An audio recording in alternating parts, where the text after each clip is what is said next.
Pesos. Simple pesos. lang po ang tanong. Totoo po ba kayo ay binigyan ng pabuya ni Mike Defensor, bawat isa sa inyo ay tigli 5 milyong piso para gumawa kayo ng salaysay na ito na inyo ngayong ibinigay sa amin kaugnay ng pagsisiyasat sa flood control scandal? Hindi po, Your Honor. Pwede po bang hirap dito, Your Honor, yung nagsabi niyan para patotohanan niya? Yun nga po, Sa may ngayon hamon po, naman. Your Honor, halos nga yung pamilya na nga namin ngayon, yung kakapiranggot nga na ipon namin, hanggang ngayon, yun po ang pinagkakasya namin. At yung pagkain po namin, nagkakaroon lang po kami ng, sa ngayon, nagkaroon po kami ng, yung mga kunting ipon, tawag nito, yung chipi-chipi na lang po nga kami ngayon, nagkatsaga po kami sa sardinas na makain, Your Honor. Kung nabayaran po kami ng ganyang halaga, napagaganda na po sana po ngayon ang buhay namin ngayon, Your Honor. Yes, Your Honor. Good morning. I am Cruz Sanidado.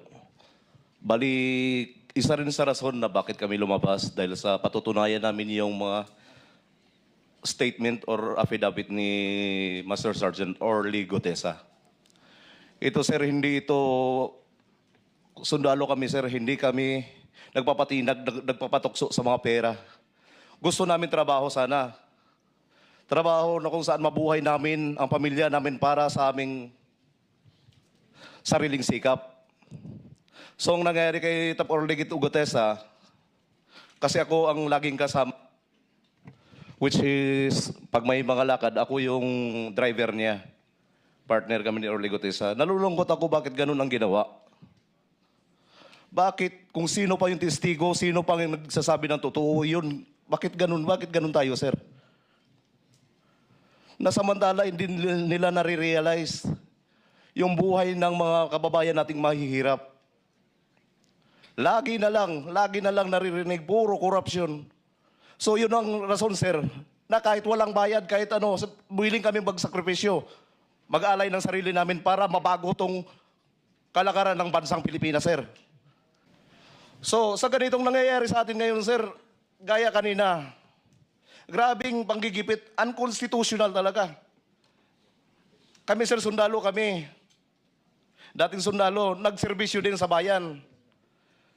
Bakit may mga ganito? Kaya yan ang isa sa dahilan lumabas kami.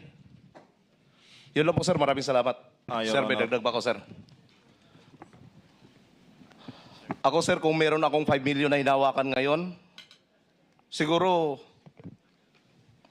hindi nyo na ako makikita din dito. Siguro, sir, bakit pa ako maglalahad?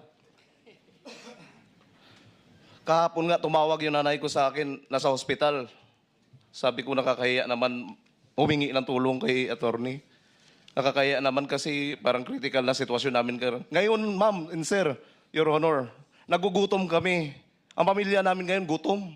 Bakit? Dahil sa ginawa namin. Totoo.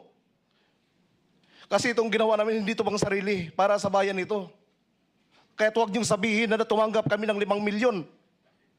Pagpalit yung dignidad namin bilang isang dating sundalo. Yun lang po, sir. Maraming salamat. Tsaka yung sinasabi po nilang nakatanggap kami ng 5 million, hindi po totoo yun. Kasi ako po, nagkaroon po ng tumor yung kapatid ko. Actually, namatay po siya ngayon eh. Kanina, yung kapatid ko. Sorry po. Namatay po siya kanina. Ngayong araw na ito? Yes po.